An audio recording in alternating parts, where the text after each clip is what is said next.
Hey friends, welcome back to another video. There's me trying to wave at the webcam. This is not live. This is a recording of my last 3 races done in preparation for the eSports World Championships, which are going to be held this weekend. We're going to speed it up. We're going to speed up the footage. I'm going to talk you through each of these 3 races.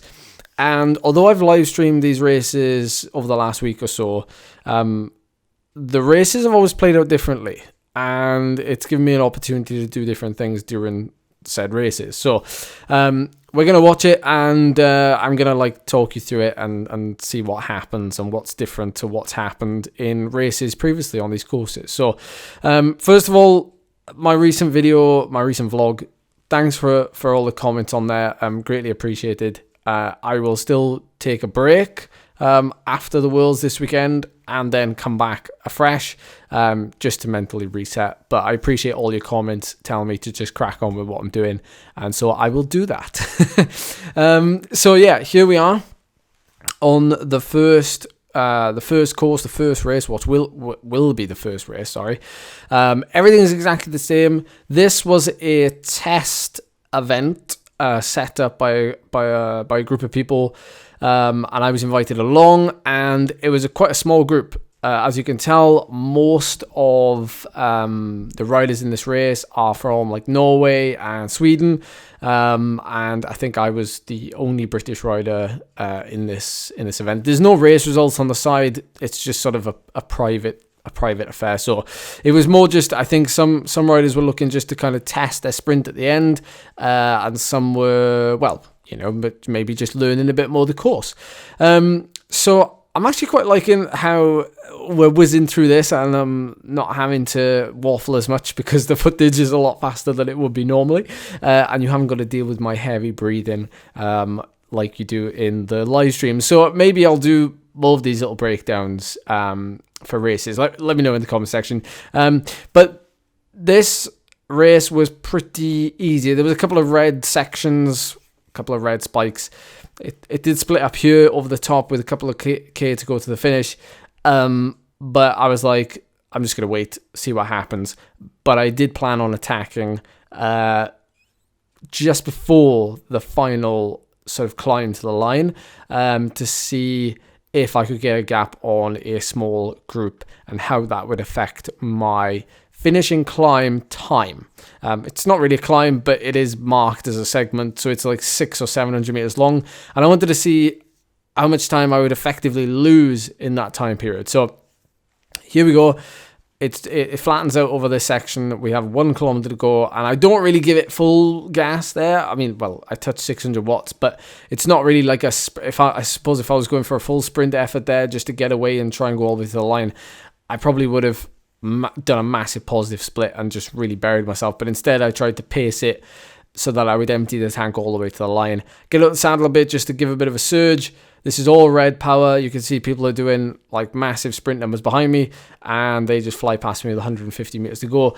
But I was pretty surprised at the small gap I was able to get, and then how I wasn't really I finished 5 seconds behind or 3 seconds behind at the finish line, but it wasn't really I didn't really massively lose a lot of time there. But again, it was just something to try and something to add to the experience bank for racing the world.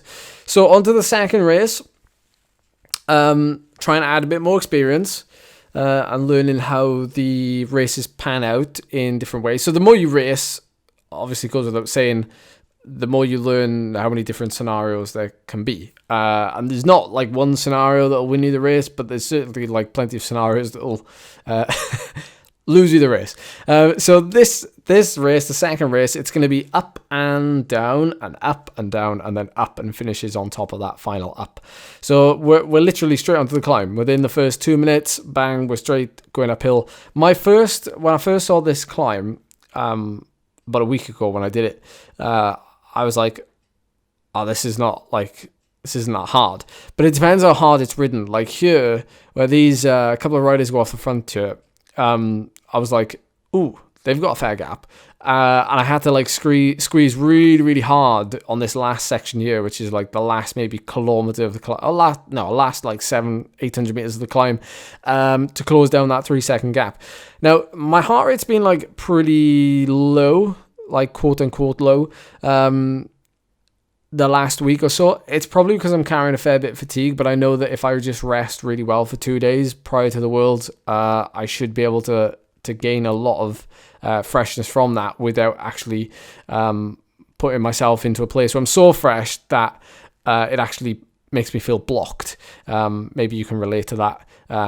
Sometimes you get like really bad legs from like being too rested, but you also get like, you don't then get the benefit of like actually resting. So sometimes it's actually like quite good sometimes for me to rest or to peak really late then, or to rest really late. So anyway, we bomb it down the descent, which basically means we're going to be turning around to the bottom and then heading straight back up. This was very surprising to me. I put up on the right side of the screen that I set in the second or third, well, I think it was the second fastest time on Strava, which is very rare to do on this Zwift segment. So this final time up the climb was very spicy indeed. I went very hard from the bottom, and it helped because there was riders that had pipped away from us on the descent. So I thought, well, I'll just use that as a bit of motivation. I'm just going to go hard from the bottom and still try and pace it so that I don't like go so hard that I then blow up halfway and I'm struggling. But just like, I'll ride to the terrain and I'll just surge when it's really steep, and I'll just back off a little bit and really just ride to the climb. And then the last bit, like that last 600 meters again from here, I'll just unload it and just go as hard as I can, and just ride like sort of in the saddle. Turns out I was able to produce between like 450 and 500 watts for the last 600 meters, which is all very well and good, but I think I'm going to need to be able to have like a bit of a pace increase right at the end here if I'm going to be able to, you know, do a good ride in the Worlds, because like I get past there right at the end. So it's just that last bit that I need to like nail and get right. So, but in terms of effort, I was happy with it. It's not like PB power, but time wise, it was.